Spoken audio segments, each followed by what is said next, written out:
तो स्टूडेंट्स, एक बार फिर आपका स्वागत है आपके अपने चैनल जिसका नाम है मौरवी नंदन क्लासेस। आज हम करने वाले हैं स्टैंडर्ड 9 का चैप्टर नंबर 2 पॉलिनोमियल की एक्सरसाइज नंबर 2.1। तो चलिए शुरू करते हैं।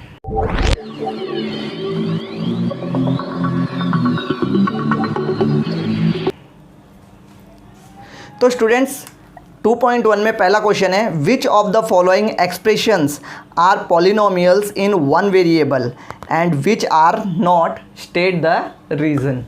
तो स्टूडेंट्स इसके अंदर हमें ये कहा गया है कि कुछ एक्सप्रेशंस दिए हुए हैं हमें, उसके अंदर हमें पूछा गया है कि कौन सा एक्सप्रेशन जो है वो पॉलिनोमियल है और कौन सा नहीं है। तो सबसे पहले क्राइटेरिया देख लेते हैं, पॉलिनोमियल होने का क्राइटेरिया क्या है।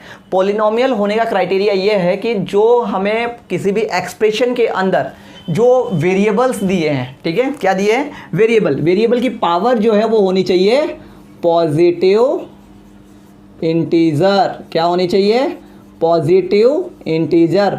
जब किसी भी एक्सप्रेशन की पावर पॉजिटिव इंटीजर होगी तब हम उसे पॉलिनोमियल कंसीडर कर सकते हैं। तो आइए एक एक करके सारे क्वेश्चंस देख लेते हैं। तो देखिए पहला क्वेश्चन, देखिए यहाँ पर वेरिएबल क्या है, एक ही वेरिएबल है। आप देख सकते हैं दोनों जगह पर क्या है, दोनों जगह पर x है और x एक ही वेरिएबल है। हाँ, यहाँ पर x स्क्वायर जरूर है पर वेरिएबल तो एक ही यूज हुआ है, वो है x, ठीक है।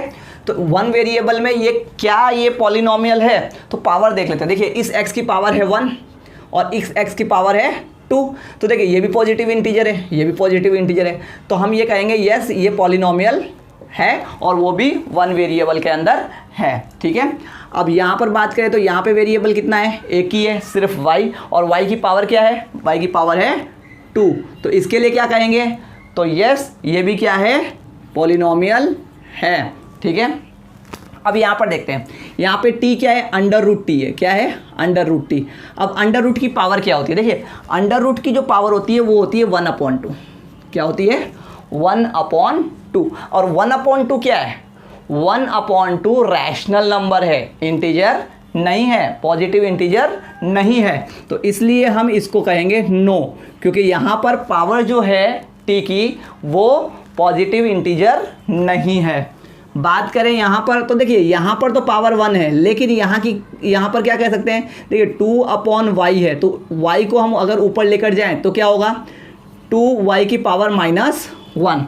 जब नीचे वाला टर्म यानी डिनोमिनेटर को जब हम न्यूमरेटर में लेके जाते हैं तो पावर क्या हो जाती है, माइनस हो जाती है। तो यहाँ पर क्या आ रहा है, इंटीजर तो है पर क्या है, नेगेटिव इंटीजर है, ठीक है। इसलिए ये भी हमारा पॉलिनोमियल नहीं है, ठीक है। अब बात करते हैं क्वेश्चन नंबर 5 की। क्वेश्चन नंबर 5 में देखिए जो x है, x की पावर 10 है, y है पावर 3 है, t है इसकी पावर 50 है। तो देखिए सारे के सारे क्या है, सारे के सारे पॉजिटिव इंटीजर हैं, ठीक है। तो ये पॉलिनोमियल तो है, क्या है, पॉलिनोमियल तो है बट वन वेरिएबल में नहीं है। ये पॉलिनोमियल तो है पर क्या है, 3 वेरिएबल्स में। किसमें, 3 वेरिएबल्स में, ठीक है। ओके, आई होप पहला क्वेश्चन समझ में आ गया होगा। अब करते हैं सेकेंड क्वेश्चन, ठीक है। अब सेकेंड क्वेश्चन में क्या बोला है, आइए देख लेते हैं। Right the coefficient of x square in each of the following expression, ठीक है। जो एक्सप्रेशंस दिए गए हैं उसके अंदर हमें क्या करना है, सभी के एक्स स्क्वायर के कोएफिशिएंट्स निकालने हैं। अब ये कोएफिशिएंट्स क्या होते हैं, देखिए कोएफिशिएंट जो होता है ना, जो भी एक्सप्रेशन है उसके अंदर जो भी टर्म के बारे में बात की है, यहाँ पर एक्स स्क्वायर के बारे में बात की है, तो एक्स स्क्वायर के साथ में जो भी नंबर है वो हमारा कोएफिशिएंट हो जाएगा। देखिए यहाँ पर एक्स स्क्वायर के साथ में कोई नंबर है नहीं है, तो हम मानेंगे 1 है। क्या है, 1, और ये 1 ही इसका कोएफिशिएंट हो जाएगा। यहाँ पर एक्स स्क्वायर के साथ क्या है, यहाँ पर कुछ नहीं है, तो हम मानेंगे 1, बट एक्स के साथ कौन सा साइन है, माइनस, तो ये हो जाएगा -1, और यहाँ पर प्लस था इसीलिए यहाँ पे पॉजिटिव 1 हुआ। अब देखिए यहाँ पर आपको अच्छे से समझ में आएगा कि कोएफिशिएंट क्या होता है। देखिए यहाँ पर एक्स स्क्वायर के साथ एक नंबर दिया है, आप देख सकते हो यहाँ पर एक्स स्क्वायर के साथ क्या दिया हुआ है, π/2। हमें क्या दिया गया है, π/2। जो ये π/2 है वही कोएफिशिएंट है, ठीक है। तो आइए यहाँ पर देखते हैं। देखिए यहाँ पर हमें एक्स स्क्वायर ही नहीं दिया है, ठीक है। यहाँ पर एक्स स्क्वायर टर्म है ही नहीं, मतलब एक्स स्क्वायर का टर्म ही नहीं है। इसका मतलब इसका कोएफिशिएंट क्या होगा, 0, क्योंकि कोएफिशिएंट 0 होगा, इसीलिए वो यहाँ पर दिया नहीं है। इसका भी एक एग्जांपल देख लेते हैं कि किस हिसाब से ये होगा। देखिए इस हिसाब से इक्वेशन बनी होगी 0x² प्लस √2x माइनस 1। ये इक्वेशन कुछ इस तरह की बनी होगी। तो आप देखेंगे कि 0 के साथ x² क्या है, मल्टीप्लाई हुआ है। तो 0 के साथ कोई भी नंबर को हम मल्टीप्लाई करते हैं तो वो 0 हो जाता है, ठीक है। तो ये 0 प्लस √2x प्लस माइनस 1 हुआ होगा, ठीक है। तो अब 0 को किसी भी नंबर में हम प्लस करें तो सेम नंबर हमें आंसर मिलता है, तो √2x माइनस 1। तो इस प्रकार से ये बना होगा, क्लियर। इसीलिए जो फोर्थ क्वेश्चन है उसका जो x² का कोएफिशिएंट है वो 0 होगा। ओके, आई होप आपको समझ में आया होगा। तो आइए थर्ड क्वेश्चन देख लेते हैं।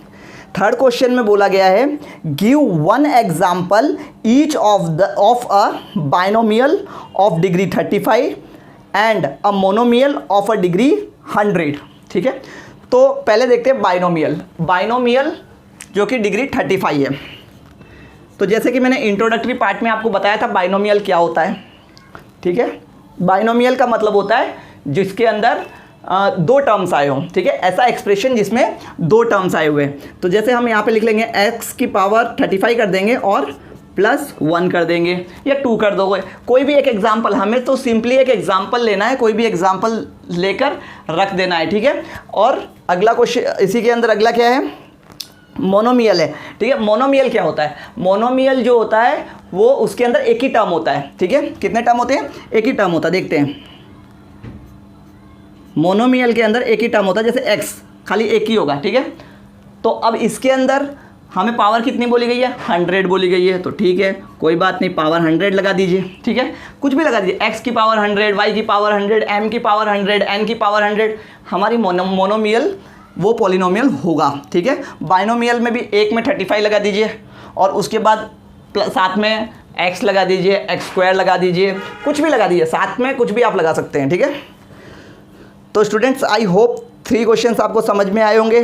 तो आइए कर लेते हैं क्वेश्चन नंबर 4।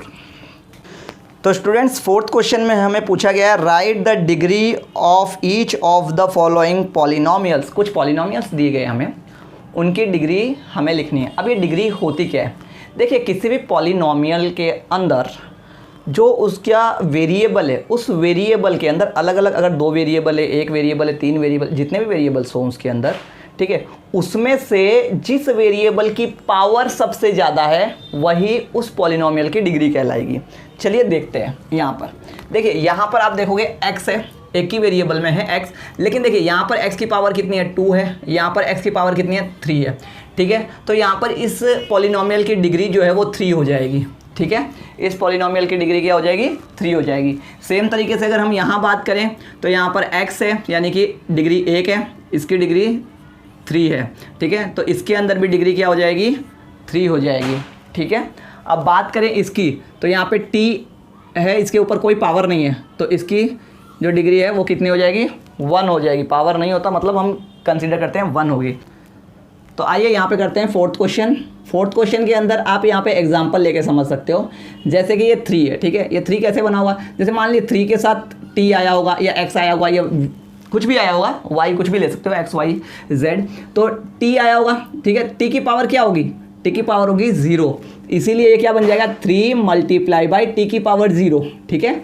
अब किसी भी टर्म की पावर जब 0 हो, ठीक है, किसी भी नंबर की, किसी भी वेरिएबल की पावर जब 0 हो, ये चीज़ याद रखिएगा कि जब भी पावर 0 होती है तो उस टर्म का आंसर 1 आता है, ठीक है। तो यहाँ पर 3 मल्टीप्लाई बाई 1 हो गया होगा, इसीलिए ये 3 यहाँ पर आया है। कुछ इस तरह से हुआ होगा, ठीक है। तो क्योंकि देखो वेरिएबल हम कंसीडर नहीं कर सकते, क्या हो सकता है, कुछ भी हो सकता है, लेकिन जो भी होगा पावर 0 होगी तो वो 1 हो जाएगा, ठीक है। a भी हो सकता है, b भी हो सकता है, कुछ भी हो सकता है, ठीक है। तो इसीलिए हम इसकी पावर कंसीडर करेंगे 0। ओके, आई होप समझ में आया होगा आपको। अब बात करें क्वेश्चन नंबर 5 की। तो क्वेश्चन नंबर 5 क्या बोल रहा है, classify the following as linear, quadratic and cubic. तो स्टूडेंट्स मैंने लीनियर, क्वाड्रेटिक और क्यूबिक पॉलिनोमियल क्या होते हैं इंट्रोडक्टरी पार्ट में आपको समझाया है और हम यहाँ पर भी देख लेते हैं, ठीक है। तो देखिए सबसे पहले तो लीनियर, क्यूबिक और क्वाड्रेटिक का मतलब समझ देते हैं। देखिए लीनियर इक्वेशन जो होती है या लीनियर पॉलिनोमियल जो होती है, लीनियर पॉलिनोमियल ऐसी पॉलिनोमियल होती है जिसकी हाईएस्ट पावर 1 होती है।